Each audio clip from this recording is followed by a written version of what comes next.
Hi.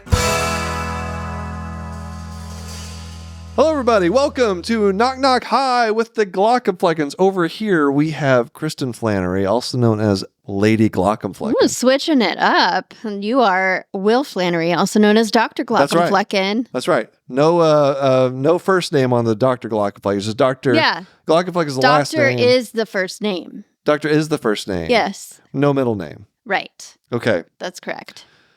People don't usually abbreviate their first name with a period. Well, you like to be different. Okay. Yep. I guess that's the way it is now then. How you doing? I'm doing okay. I have some pain in my neck. It's making it hard to look over at you. I have to turn my whole torso. Is that what it's like when you're 40?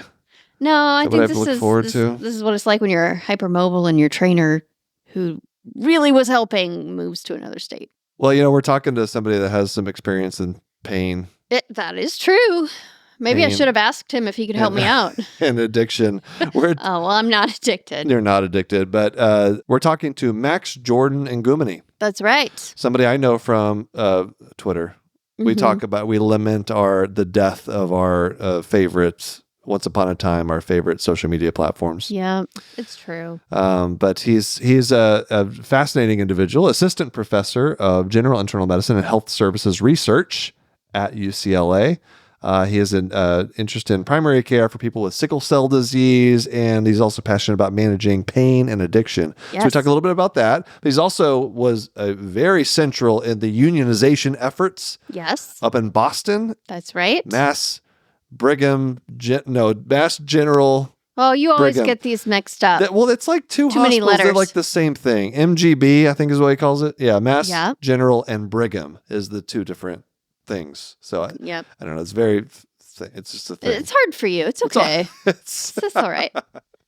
Yes. He also does health policy and health equity research. But first, very smart. First, we talk about the compare and contrast X and Bluesky. Yeah. Much more important part of the conversation.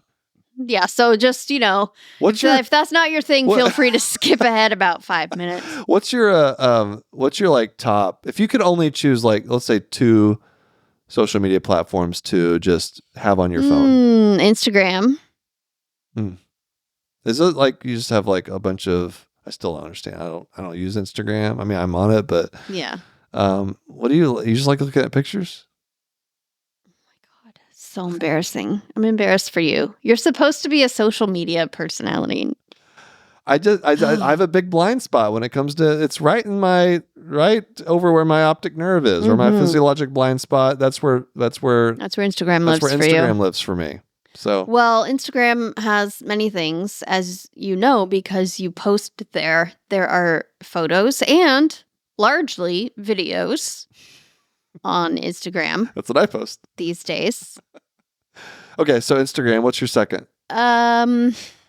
Gosh, LinkedIn. I am on LinkedIn. I do spend time there, but that one's not as much like for funsies. It's just more professional, I guess. But I don't know. It would have been Twitter. I would have said Twitter, but now Twitter's no fun. So I'm really, really hoping that somewhere we all settle in and can get back to the good old days of med Twitter. Bluesky is pretty promising. Yeah, we'll see. I don't know. It'll never get to be, I think, like the community aspect of it that there was once upon a time in medicine.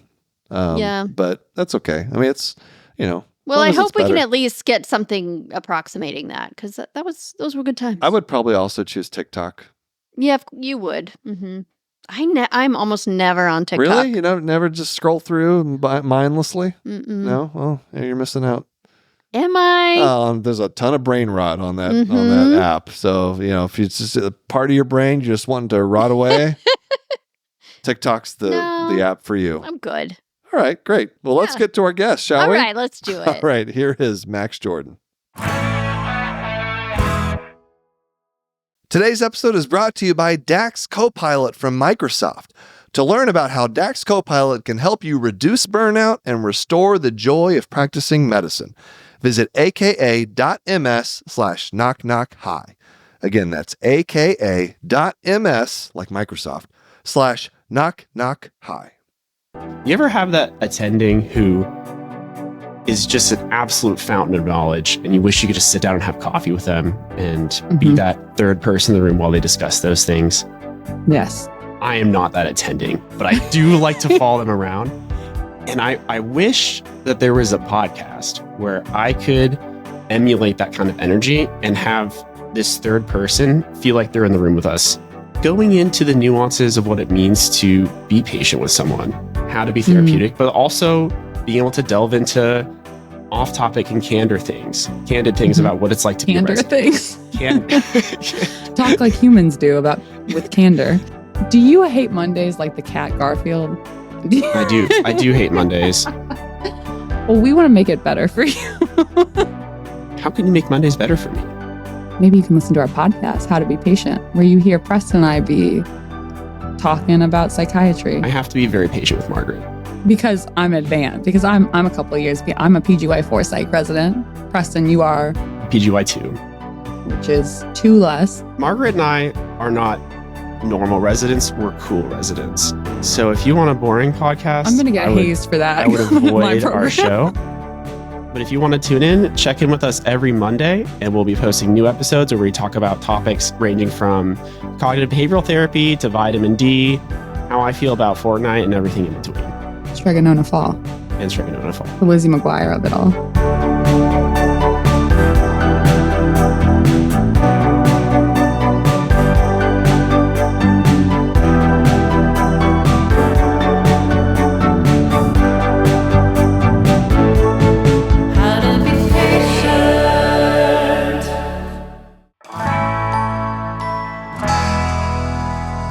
All right, we are here with Dr. Max Jordan. Thank you so much for coming on. We've been trying to do this for a while, ever since we started talking to each other on X. Rest in peace, Twitter. Yeah, it's too. Ugh. I love how everyone, when they say X, it's like with this hesitation and Well, like it's just- we kn- distaste in the back of your throat as it comes out. Well, we know how good it could be, I right? know. Because I don't know when you started on that platform, but I was back in like 2016, and it really did feel like a place where like the medical community could talk to each other. Convene. And exchange ideas and have discussions, and for me it was just telling jokes, but you know what I'm saying. So it's kind of Yeah. I've There been was on a real Twitter my sense of entire adult community. life. Have you? Yes, I joined Twitter at the tender age of 16. Oh, Very wow. long time ago. well, Yeah. that was so you were like one of the early adopters then. You're like right there at the beginning. It's like 2009. I've been on there. So Wow. it's even very weird to call it X. I mean, like you've probably heard this saying, "I'm gonna call you what your mama named you." Yeah, right. So that's Twitter for me still. Yeah. I mean, so this is one thing I wanted to talk to you about, was this whole Bluesky versus Twitter thing, because there have been like over the past year, I guess there were 2 big instances where there was a big shift of people, right? It was when Elon took over, then a lot of people were like trying to find a different platform to use. And then now since the election, another big, that's been a bigger exodus, I would say. I don't know. What are your thoughts? It's funny. I didn't really understand the exodus. So I was like, what are you, like all of a sudden now y'all are leaving? Did you not know Elon Musk was evil? Like what was the shift?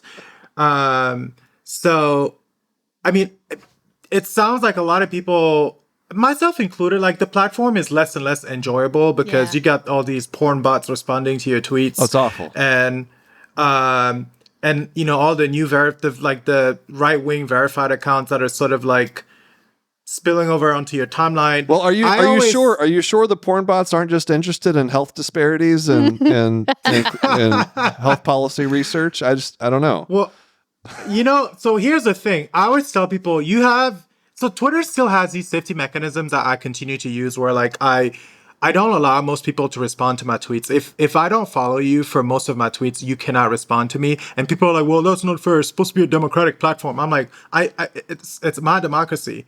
It's Sure, right. It's your experience, your personal experience. You want to make it how you want. Exactly. Yeah. So even as bad as it has become, I still don't. I mean, like with all the safety checks that I've like ratcheted everything up. It's not the worst, Right. Certainly, I don't like all the, the fake, the verified people that are just like engagement farming. I hate that. Yeah. But I think people say, would rather just not do all that, right? They could just go to a new platform. That's better. Well, and I was skeptical about the whole Bluesky exodus at first too, and so it was like when Elon took over, I was like, I knew it was going to change, and a lot of people knew that it was going to be a much different experience, but I didn't like totally move over to another platform. Right. I mean, as far as like my daily use of social media, but I will say it's just, for me, it's not. You have this sense from people on Twitter who are saying, "Oh, all these Bluesky people, they're just trying to like surround themselves in their own bubble of influence." Right? I think that's dumb. I just, for me, it's just, am I having a good time? Like that's like the bottom line, right? Like I don't want to. Social media is for fun. Right. Like literally in my bio on Bluesky, it's like social media is for fun. Don't try to ruin this for me. Yeah. Like that's what it comes down to. Why like force yourself into this platform because of some like inflated sense of good discourse. Of discourse. When it's just not fun. Like I don't know. So that it's very simple for me personally.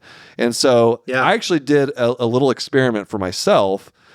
I over the past week and a half, I just no Twitter, no X whatsoever. I saw that. I was so heartbroken. And then I've just been on Bluesky.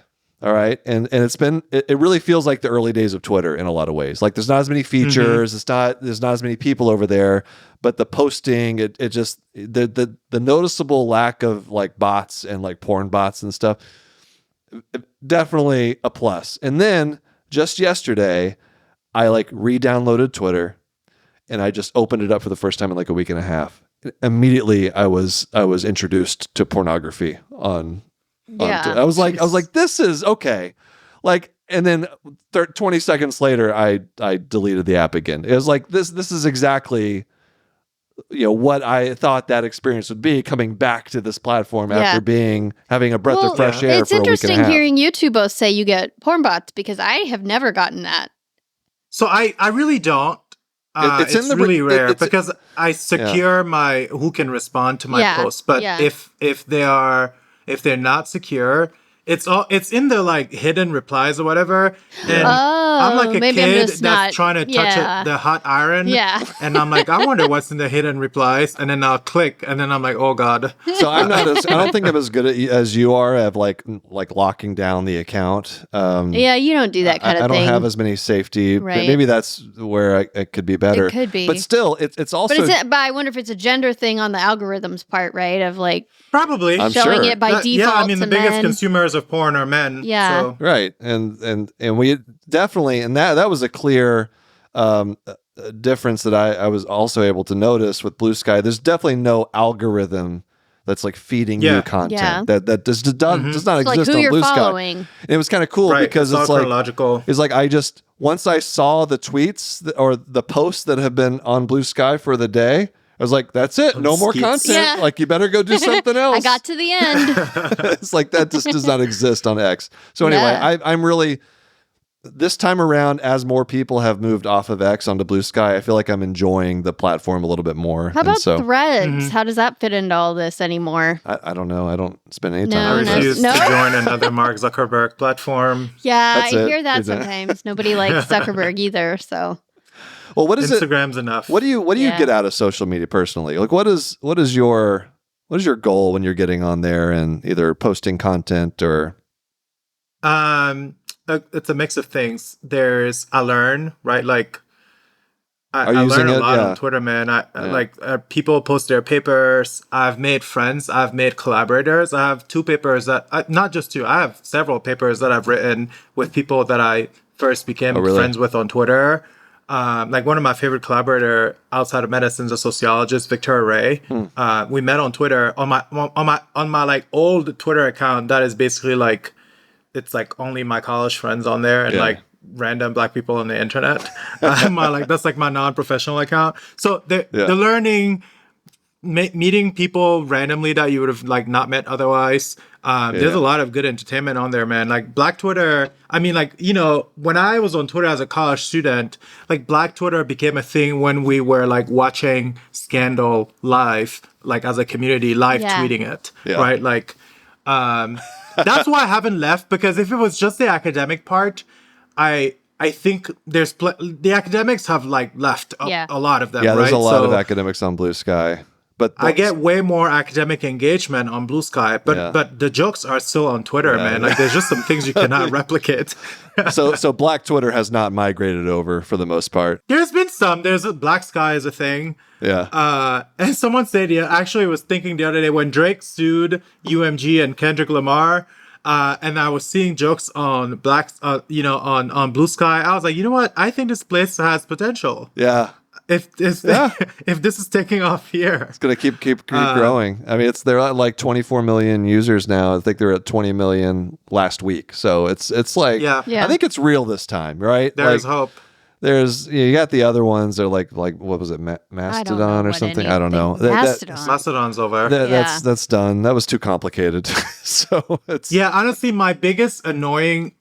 Like, the reason why I was really resistant to migrate, I was like, man, I do not want to go and build another audience. Like, like these 20,000 people that have been following me, like, I'm not about to go over there and try to, like, go viral. Like, you know what I mean? Like, because I became popular, quote unquote, accidentally.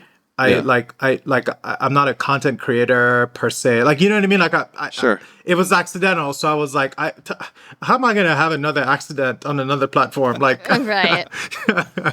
Well, that's how we all got kind of semi. Yeah, none of this was on purpose. That's for sure. Right. It's just like being funny. Just kind of right, you know, especially. Well, it's just right place, right time for a lot of it. As you know, especially with the pandemic, that's what it was for me. Mm-hmm. But also I don't know. I've the academic discourse it's never something that I've been really that engaged in, because the arguments and the argumentative natures of people it just was exhausting to like seeing my replies. And so I don't know. It's just like, so you mean to tell me you didn't enjoy Eugene Gu in your replies? Oh, no, definitely not. I think that one of my central tenets of social media use is like never get mad online. Yeah. And I would catch myself getting mad on X, on Twitter. And it's like, why am I doing this? Like, what's the point? It's just a waste of time. So anyway. Yeah. But there's so many more interesting things to talk about, so we don't have to just talk about X. All right, so you are a assistant professor of general internal medicine, that sounds very fancy, by the way. So congratulations on your role at UCLA. So, and health services research. Sorry, yes, health services research. You wear a lot of hats. And these are real hats, not like the fake hats that I wear as like literally as Jonathan different. Yeah, exactly. And so I guess my first question about general internal medicine, like how accurate is my portrayal of like hospitalists? Like, do you actually sit there and pontificate to an extraordinary degree about the smallest decisions in patient care? I think to an extent it happened, but I used to call myself a surgical internist because I don't like a lot of that. I mean, look, I do not want to talk about hyponatremia on rounds at all. No. Like, unless it's severe, unless it is the primary problem, I would tell my interns, we can fix the sodium later. Like, in the ICU, there was a lot of, a lot of that. I think it's even more so in the ICU. I mean, we're rounding till noon. Yep. You feel like you need a Foley.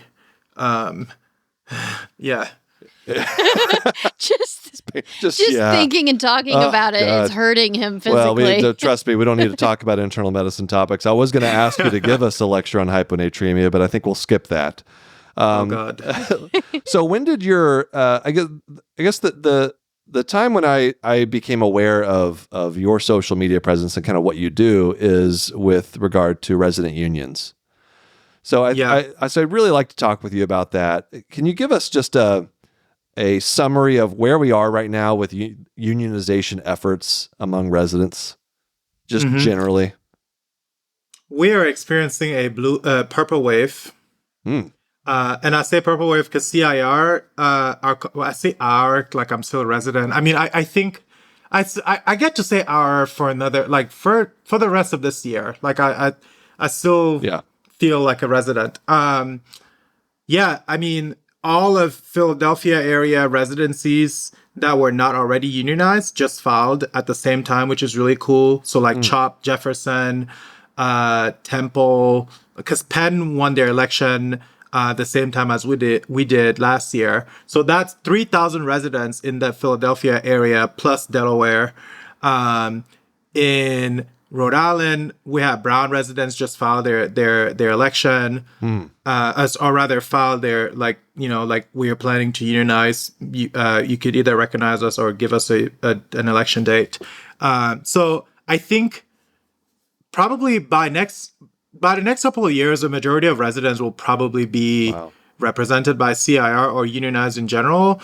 But that's only half of the battle, right? Like winning your election. And by the way, all these victories have been just about landslide victories, right? It's like, it's like pulling teeth together. But then once you do, like our election at MGB, which was like the largest, right? It was like 2,500 residents, and fellows. And we won, I think 75% of people who voted in favor of unionizing. And the turnout was like 65%. What's the pulling? You mentioned pulling teeth. It's like pulling. So what are the big barriers that you're referring to? It takes a lot of work, right? Like, just the organizing part. And you know how it is in medicine. Like, people don't want to make noise. People are just trying to get through residency, trying to survive, and get out. Yeah, survive residency. Yeah.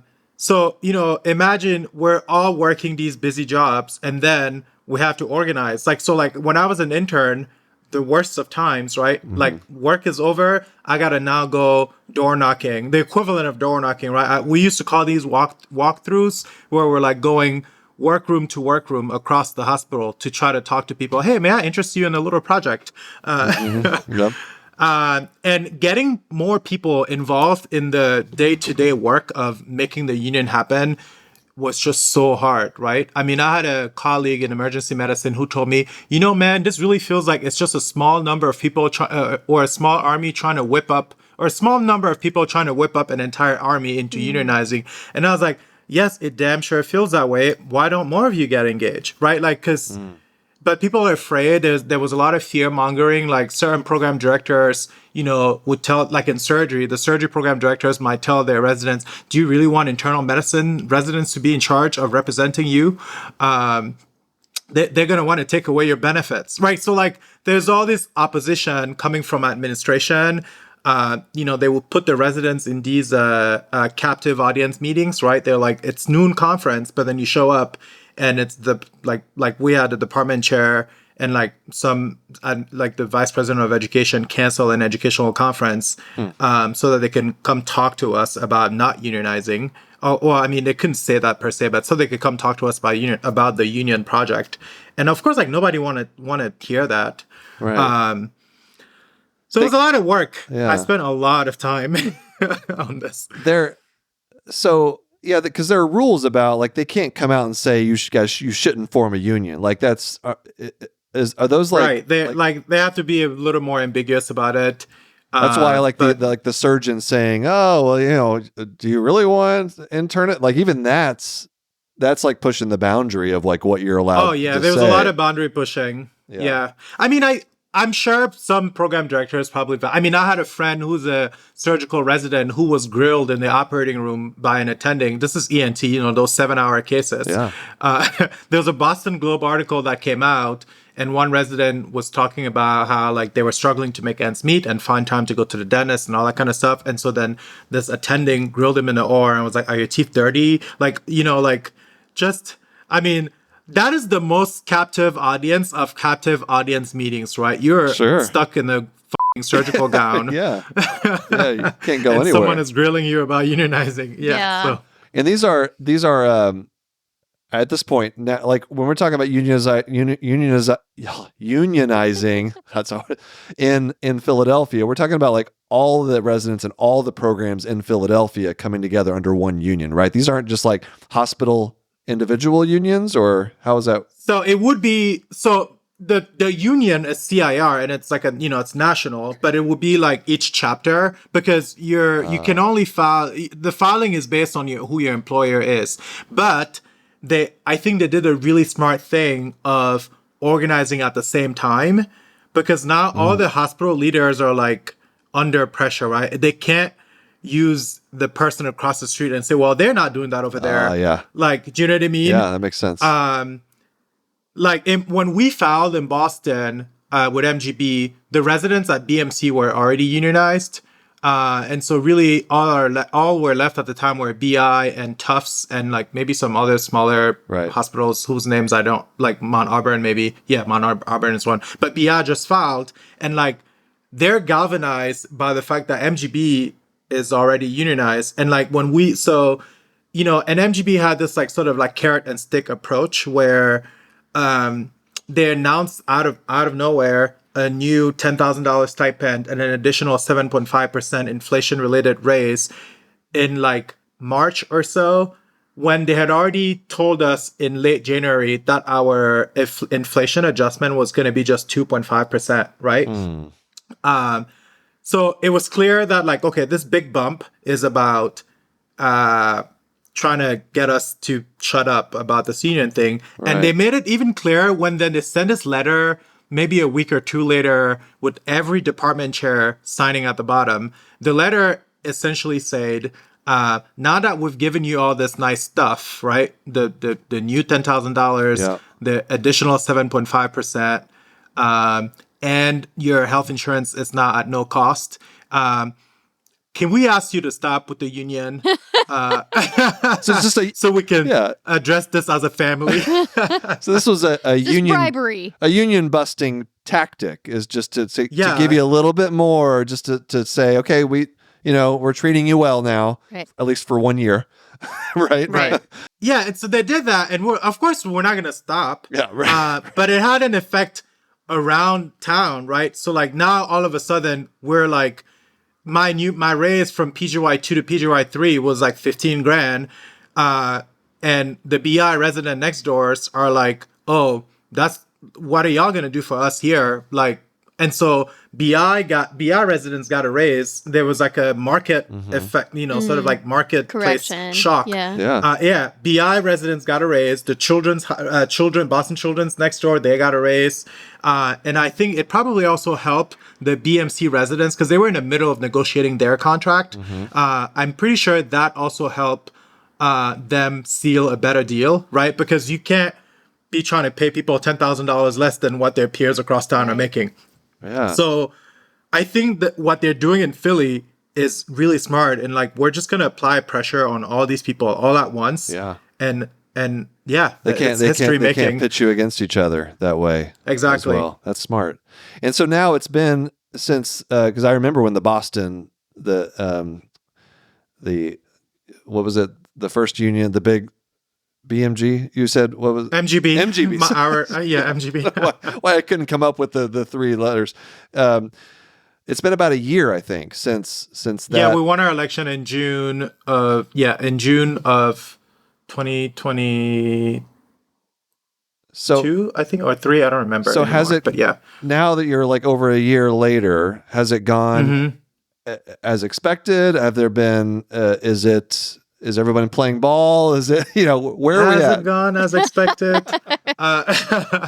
So, I left MGB 4 months ago, but like I was part of the bargaining team. Yeah.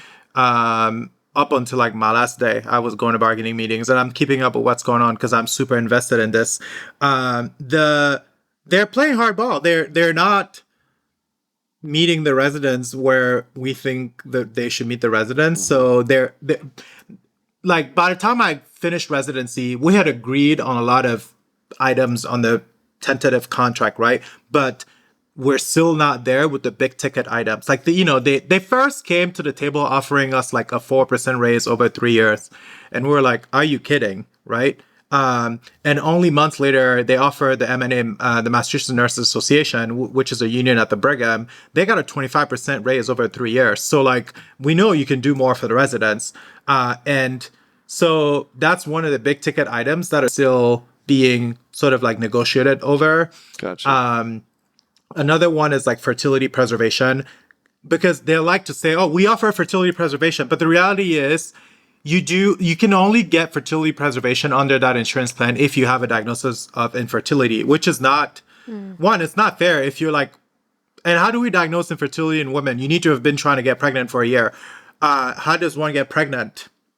So if you're a lesbian and you want to engage in fertility preservation, or like, and you or want to get pregnant, like there, you know what I mean? Yeah. Like so it's sort of Doesn't like make sense. structurally anti-LGBT. Or if you're a resident who is presumably quite smart because you've gotten where you are, and so you know how to prevent a pregnancy, you do not necessarily want to get pregnant, but you'd like to have babies later when your work-life balance is a little bit better. Right. It's like And before your ovarian reserve has dropped. Exactly. Then there's nothing there for you.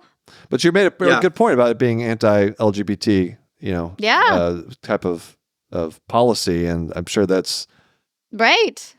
That's just not helping anybody, basically. Like, that's the whole point. It doesn't do anything. So those are some of the big ticket items. I mean, the last few CIR chapters that have unionized or that have had contract renewals have been able to get those kinds of benefits, like at UCSF, UCLA, Stanford, you name it, like $15,000 to $30,000 towards fertility preservation or family formation if you're trying to adopt instead. That is something that those some of these contracts offer. Because not everybody necessarily want to bear a child, but they want to be able to form a family. Well, let's take a quick break, because I want to talk more about this as it relates to physicians as a whole. Hey, Kristen, you just got disability insurance recently. Well, I got it renewed, yeah. How does it feel? It feels pretty great. Yeah, it's such an important thing. It really is. Like, especially for physicians, because I use you my need hands. your hands. I need my feet. You need your feet. Most you of my need hands. your eyeballs. Eyeballs too. Yeah. There's like literally everything. Like there's Yeah. so many things that could happen, and having that peace of mind of having disability insurance is really important. And so let me tell you about Pearson Ravitz. Tell me. This is a physician-founded company by Dr. Stephanie Pearson, a disabled OBGYN, and Scott Ravitz, a disability insurance expert. Now, they've come together and have helped more than 6,000 physicians get disability insurance. That's pretty cool. And just an advocate for physicians as well, to Yeah. like help people not have this massive oversight of like thinking you don't need disability insurance, because Right. you really do when you're a physician. It's the kind of thing you got to buy when you're healthy for when you're not. That's right. To find out more and get a free one-to-one consultation, go to pearsonravitz.com/knock-knock. Again, that's www.pearsonravitz.com/knock-knock to get more information and protect your biggest investment, you. All right, we're back with Dr. Max Jordan. So, Max, let's talk about this unionization effort as it relates to kind of the larger physician community, because we can certainly learn a lot about. In fact, I think it seems kind of backwards that this would start with. You would think that physicians as a whole would be interested in this as the corporatization of medicine becomes more prominent, and leave it up to the youth, the next generation, right? People to think a little bit differently and to kind of be to spearhead this charge of unionization, whenever it's, I would say, probably much harder for trainees to do this, because residency is the finite period of time, right? 3, sometimes 3, 4, 5 years, and then you're on to something else, right? There's so much turnover. So it's got to be so much harder to generate a lot of interest in unionization as a resident than it would be as a physician who's been working for some, private equity owned hospital system for 20 years. That seems like a no-brainer that people in that situation should be unionizing. And so Right. are you feeling like this is generating any kind of momentum in the greater physician space? I mean, I think there are a couple of things here. I wholeheartedly agree. I mean, like, one of the biggest reasons why we filed my second year and didn't wait, we're just like, we're not doing this, because most of the people who were engaged were like either like PGY2s or like graduating fellows. And we're like, and I was like, look, man, I'm gonna be on the job market next year. I am not organizing more. Right. So yeah, like, it's so hard when, yeah, you only have 3 years. And I think also the administration like tries to stall, right? Part of the stalling tactic is like, okay, well, the maxes are going to graduate and like you're going to lose some of the engaged people. One of the big reasons why I think it's probably easier to get momentum among residents is that it's easy to explain to residents, look, you have no power. You have no ability to negotiate your contract. You are working 80 hours a week, so you can't work anywhere else, right?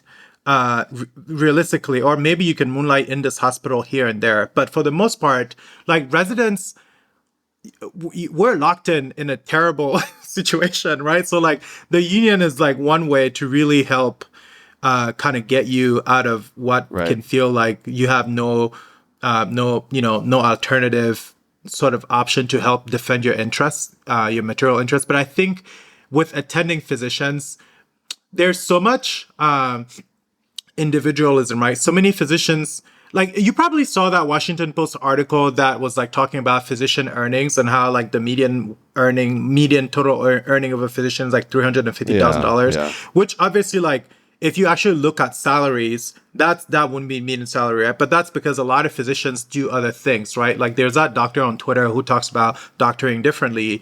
How do you do a VA disability exam? And like, there's just like all this other stuff Could that be physicians, expert witnesses and doing exactly. all this stuff. And so like, people don't necessarily, or like legal consulting, blah, blah, blah. There's like so much opportunity out there for a lot of physicians to find ways to like, maximize their profit, sort of like think of themselves as big, like mini corporations, that the idea of solidarity with other physicians doesn't necessarily come like naturally for a lot of people, I think, right? Because people are like, why do I got to do that? I could consult for pharma. I can do Botox in my living room. I can, and so forth. But, and if you notice, among attending physicians, the people who are unionizing are the people who work the longest for the least primary care, right? Like, so at Brigham and MGH, the primary care attendings,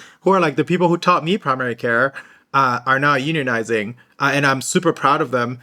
Before this filing, I think Allina Health in Minnesota, that was the largest filing of attending physician unions in history.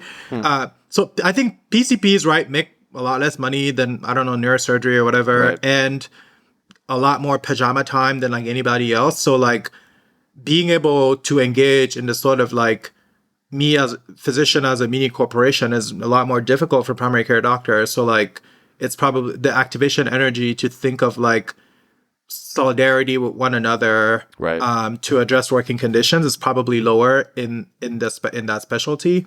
The other thing, I mean, I think it's going to happen, as many of us who have been part of unions are now becoming attendings. Right. That makes sense. Yeah.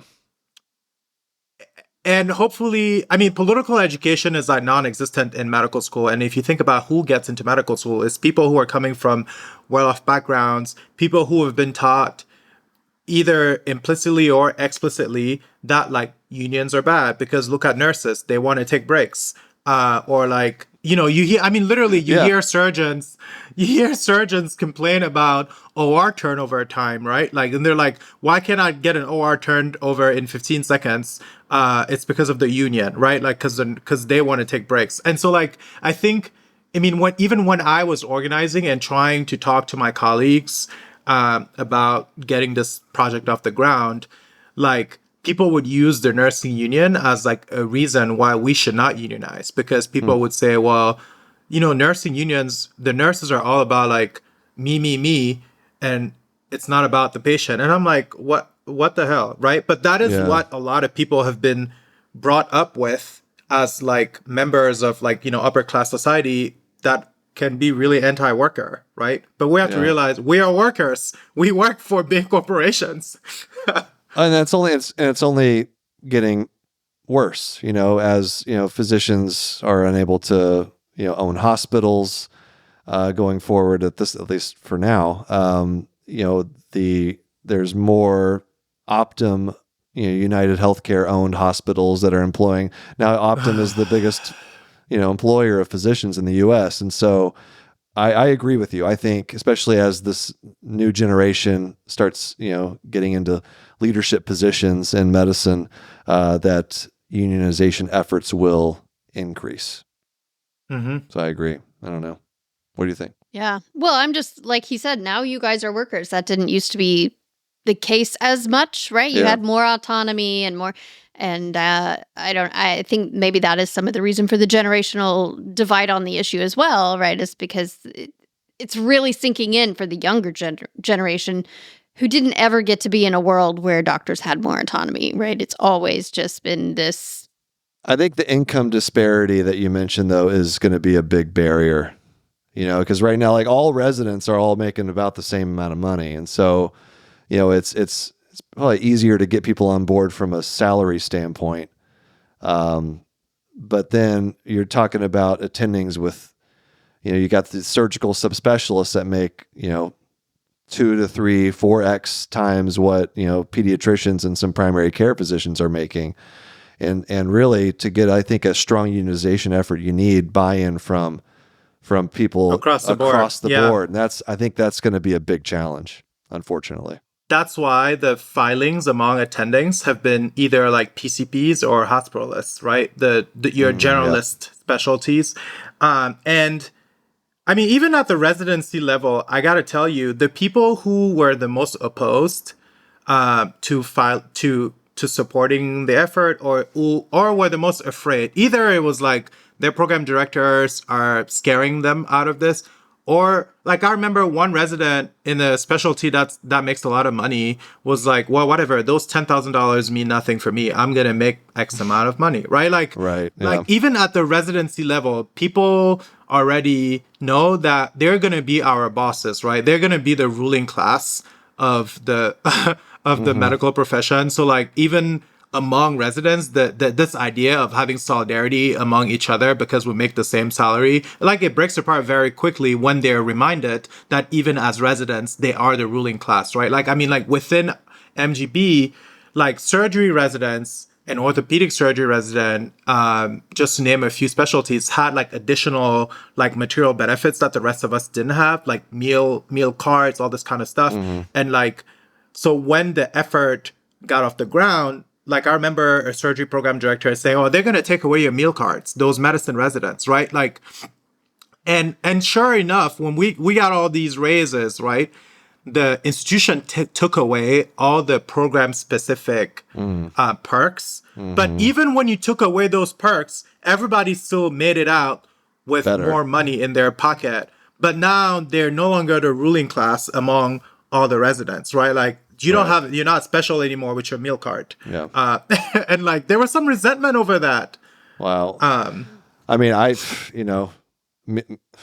that's like feeding yourself is one of the biggest challenges as an intern. So I kind of get it. Yeah, I would have loved having a meal card. Yeah. But to your point, trying to see the forest for the trees, not being obscured by these little tiny details and see the bigger picture, I think is really important. But I want to switch gears just a little bit because you as an attending, by the way, you love being an attending. It's great. No, I don't know yet because I haven't started supervising residents. Oh no. But you know what? I gotta tell you, I did an urgent care shift one time. Yeah. And I signed an EKG. Right? Like that's the first time you have that. I was like, the power that has. I was like, wow. I wouldn't know. I've never done that. So I've never signed any EKG. No one would want my signature anywhere near an EKG. But I know one of your passions is pain management and addiction. So yes. how did you get into that area as far as being like a focus of what things you're interested in? Yeah, I mean, like I'm vaguely interested in health disparities coming into medical school, right? And like I feel like the essence of what we do as doctors is like alleviating people's suffering, right? Sure. Like at least that's how I Big feel. part, And yeah. like pain is suffering in various realms, but pain is a big one of them, right? And I think I was like a first year med student, and I saw this young black dude who was my age, and he had like juvenile idiopathic arthritis. So at my age, I think I was 23 at the time, he had already had like 2 hip replacements, 2 knee replacements. Wow. And the attending who was precepting the resident, who I was sort of like hanging around with, was being really accusatory towards him in a way that was just like not just. And it turned out that yes, he had a new ankle fracture, and that really left me. I was disheartened, right? Like, and like it seared in my brain. And I went on to just see these instances over and over as a med student. And you know, I was born and raised in Cameroon. The sickle cell trait prevalence there is like 25%, right? So multiple things have sort of like got me to the point where like I care deeply about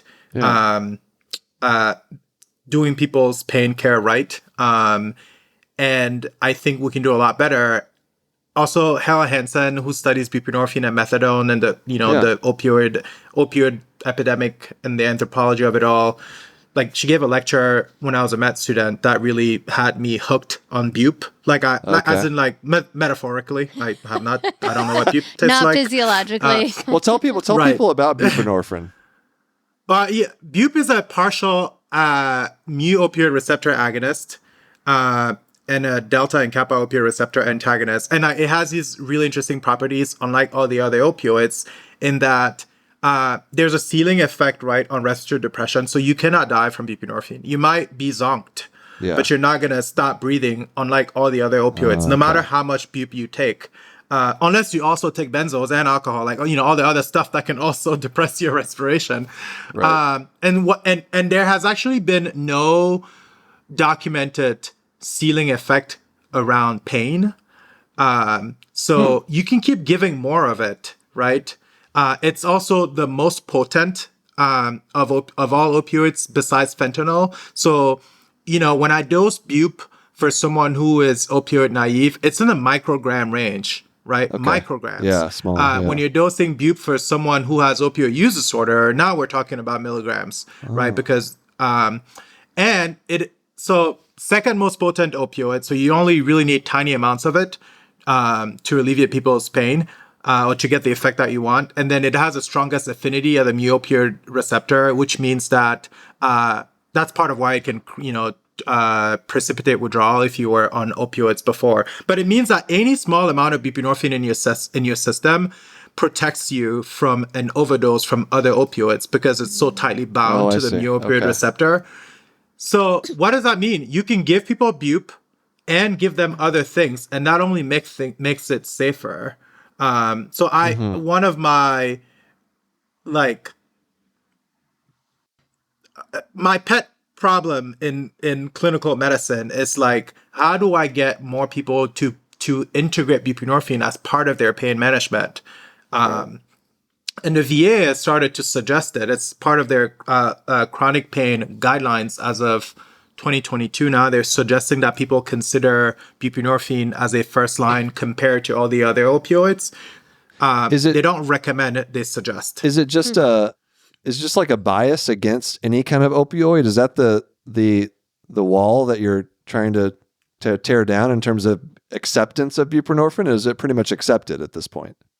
I think it's a mix of things. I mean, people are super comfortable prescribing tramadol and oxycodone and morphine and all that kind of stuff, right? But I think there's an element of knowledge. People don't know a lot about buprenorphine, and part of it is, I call this like buprenorphine like sequestration. Basically, the fact that, you know, with the Data 2000 Act, when it was FDA approved for opioid use disorder, you know, that being like 18 years after it was FDA approved for pain, it became really popular. And then there was also the X waiver, which restricted people's ability to prescribe buprenorphine for opioid use disorder. I think there was it's like a thing that got memory hold in the medical community where like stopped being taught as an analgesic, right? Because it was the new popular agent for OUD. And so many people think or thought that you needed an ex-wiver to prescribe it for pain. And an ex-wiver required, 8 hours of additional training that people didn't have time for. So I'm sure you didn't learn about buprenorphine in medical school as an analgesic. Very, very little, if at all. Yeah, it wasn't.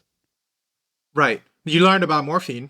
Oh, yeah, for sure. So Absolutely. I think the fact that it became the mainstay for OUD and that there were all these barriers around prescribing it for OUD in the first place made it even more difficult for people to either learn or be able to or become comfortable prescribing it for pain. And so as a resident, I would tell, so I don't do well with authority.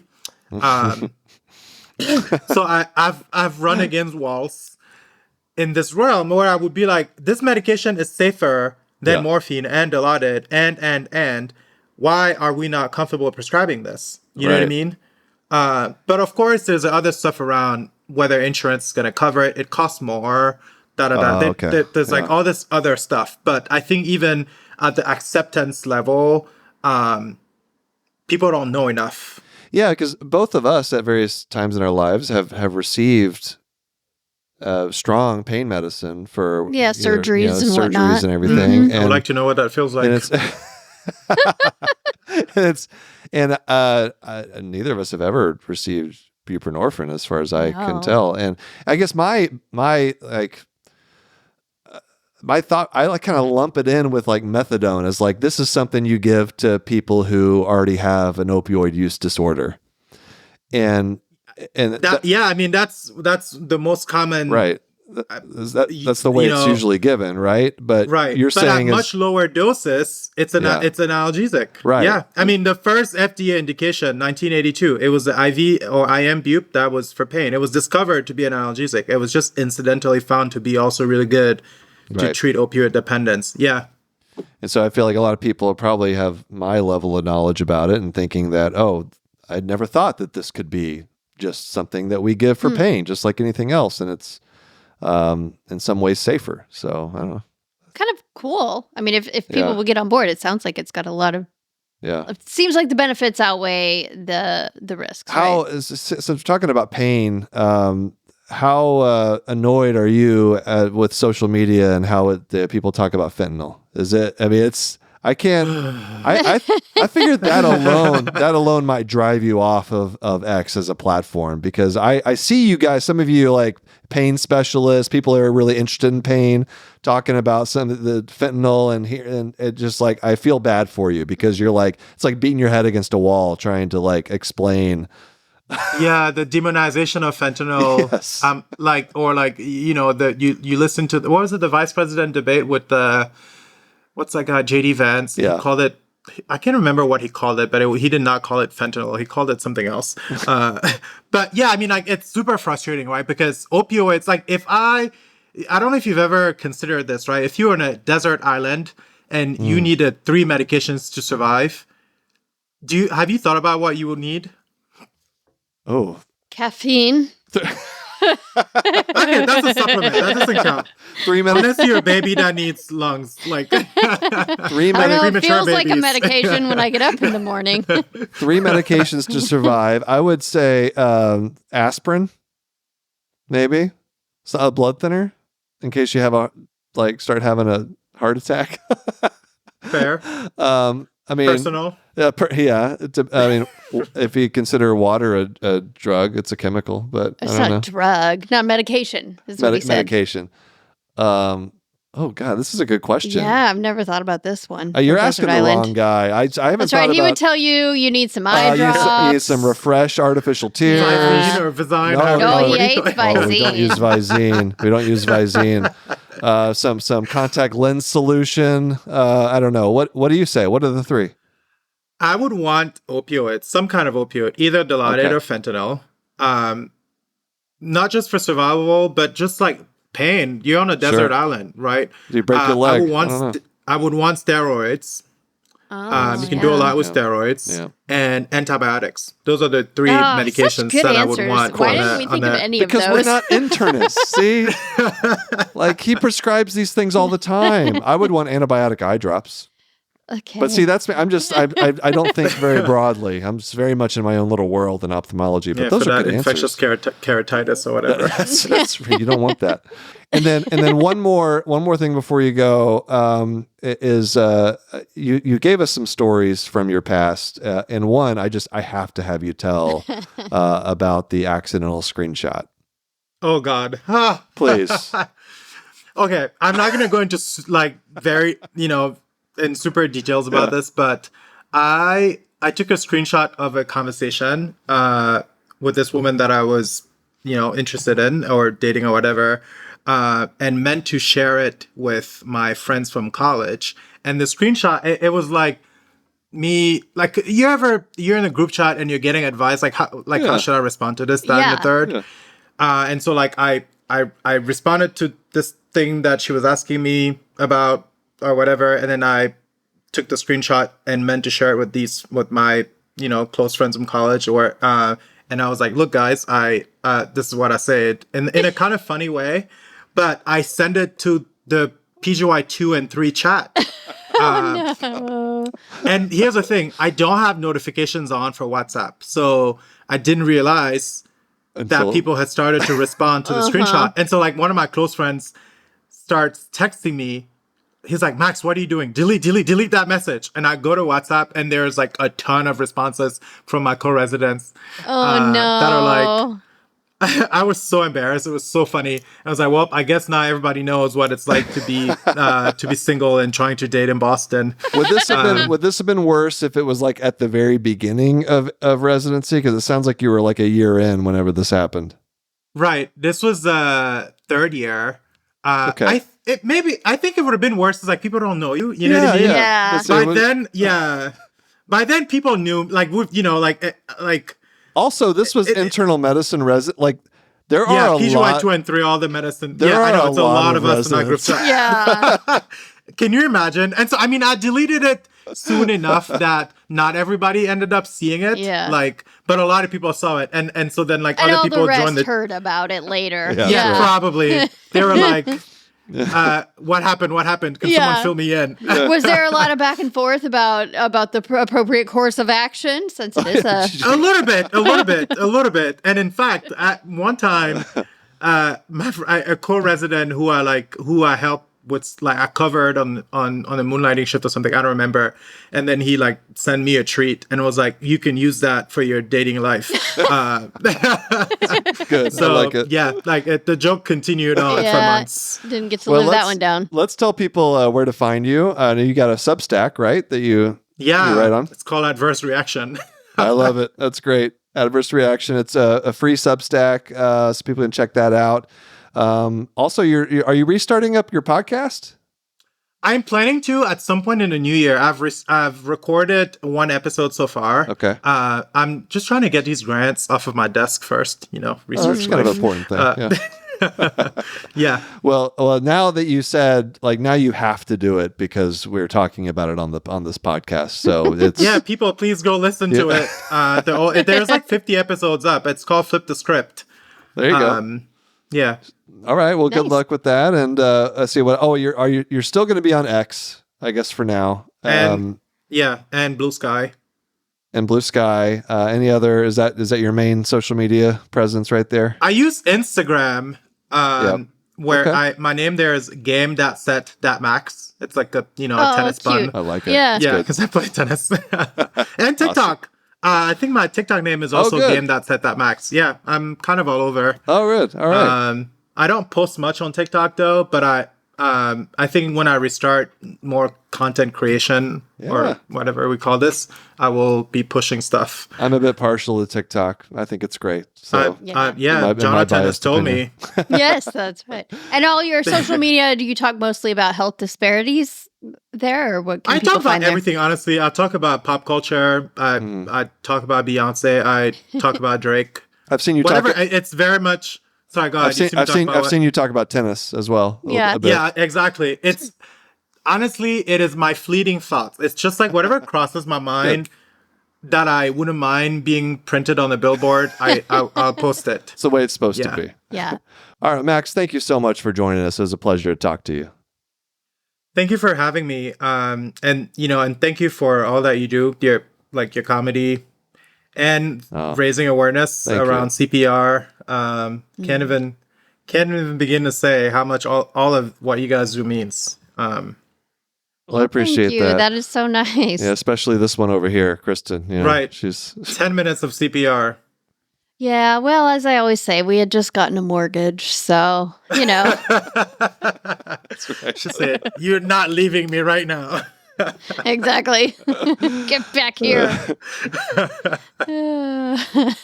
Well, thanks again for joining us and keep up the great work. Thank you. See you on Bluesky or X. Yes, Yes. probably Blue Sky. Probably Blue Sky. Yeah, we'll see you there. Alrighty. Bye-bye. Hey, Kristen. Yeah. I know you're a big fan of Demodex mites. Uh-huh. You know, the eyelid mites? Yeah. They're on your eyelid. Uh-huh. They're just right there in your eyelid. Yeah, thank you. Well, what if they flew at you? Oh, God. What if they Stop. jumped? What if they jumped? Would that bother you even more? Oh, it'd be even Would that worse. be better? Jumping bugs are always Well, worse. I have good news for you. They're not jumping. Ugh, They don't that jump is at you. good. But they are there, and they can cause like crusty, flaky, itchy, red, That's not irritated eyelids. Mhm. So I can tell you're a little bit grossed out. good. Yeah. It's a disease. It's called Demodex blepharitis. It It's sounds like no fun. but it's pretty common, and a lot of people don't really know about it. Yeah. But I mean, these they are kind of cute. I gotta admit, just a little cute. Maybe a little cute. Regardless, you shouldn't get grossed out by this. You should get checked out. Okay. All right, go to eyelidcheck.com for more information. Again, that's EYELID check.com to get more information about these little guys and Demodex blepharitis. Are you ready to start a union? Am I ready to start Yeah. a union? I think you need to start a union. A union of comedian doctors. Ophthalmologists. It'll be a very small group, but mighty.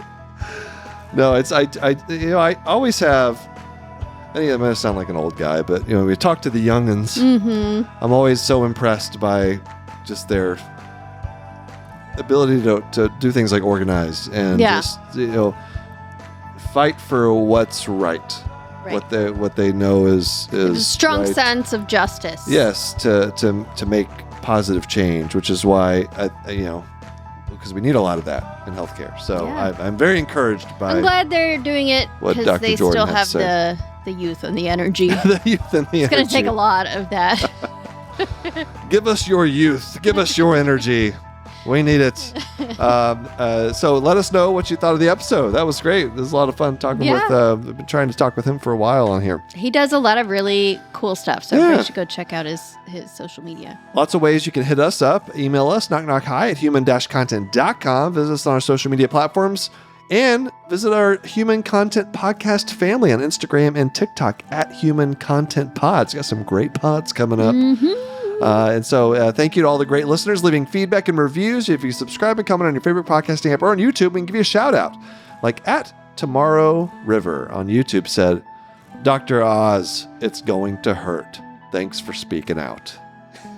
Yes, that's in response to one of your Knock Eyes. eyes where you talked about the I nomination. recorded it right after the news of Dr. Oz being the HHS director. No, sorry, not HHS. He's that's RFK Jr. Yeah, also great. Dr. Oz is the CMS, so For Center for Medicare. Medicare Services. Yeah, which is Just ridiculous. scary thought. So you can hear all my thoughts about it on the look back at the Knock Knock Eye episodes, and you'll hear what I had to say about it. Needless to say, I was not thrilled. Anyway, thank you for that comment @Tomorrow River. And full video episodes up every week of this podcast on our YouTube channel @Glockenfleckens. We also have a Patreon. Lots of cool perks, bonus episodes, react to medical shows and movies. You can hang out with other members of the Knock Knock High community. Dr. Oz is not invited. So don't worry. He does not control the health insurance. Is he preemptively banned? Yeah, if he wants to let me influence his decision making as the CMS director, I'll consider Okay. it. But anyway, That's fair. until then, no. Yeah. Go find another internet comedian ophthalmologist to be a Patreon too. Anyway, so join us. What else do I have to say about that? Oh, early ad-free episode access, interactive Q&A, live stream events, and much more. Patreon.com/Glockify. Go to Glockify.com.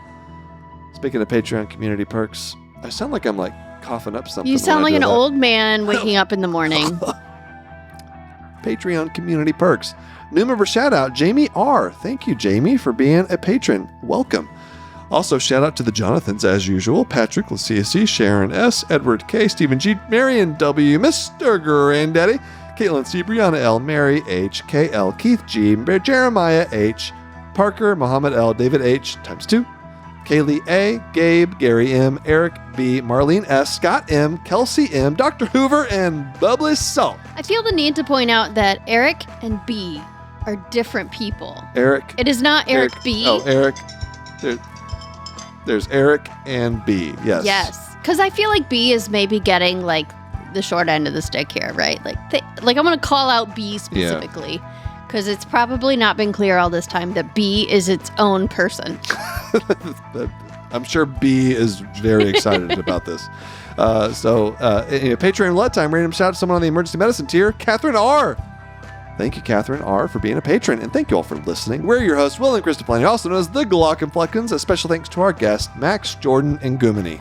Our executive producers are Will Flannery, Kristen Flannery, Aaron Corney, Rob Golden, and Shanti Brooke. Editor engineers Jason Portiza. Our music is by Omer Benzveit. To learn about our Knock Knock Highs, program disclaimer, ethics policy, submission verification, and licensing terms and HIPAA release terms, go to glockenflecken.com or reach out to us at knockknockhigh@human-content.com with questions, concerns, or fun medical puns. No one's ever given us any concerns. That's good, right? They Maybe. haven't read through those documents and realized, oh, there's a concern here. I have a concern I guess it is about good your if we haven't submission gotten verification and licensing terms. Yeah. Knock Knock High is a human content production.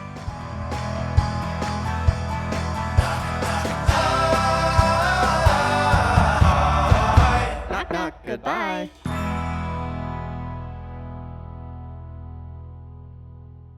Hey, Kristen. Yeah.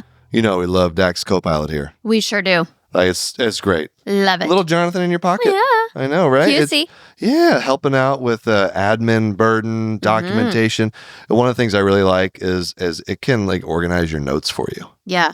Like I don't know if this might come as a surprise to you. Yeah. Like my notes sometimes Uh-huh. like not the most organized. Really? Yeah, I mean, I could use a little help, and DAX is there to help me with that. That's right. While also, by the way, like looking at my patients when I'm talking to them. I love it when my physicians are using DAX in my appointments because they just have a better conversation and rapport. And it's just a better overall appointment.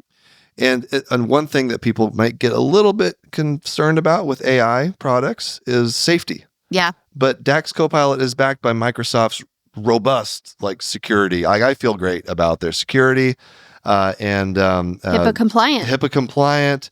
And so it's my patients are safe. I know the documentation is safe, and it's just a great thing. Yeah. Yeah. Very helpful. To learn about how DAX Copilot can help you reduce burnout and restore the joy of practicing medicine, visit aka.ms/knockknockhigh. Again, that's aka.ms/knockknockhigh.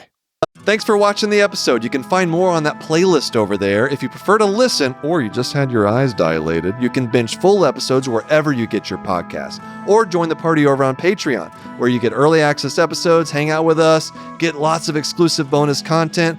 Hope you subscribe, leave a comment below. Let us know what you think.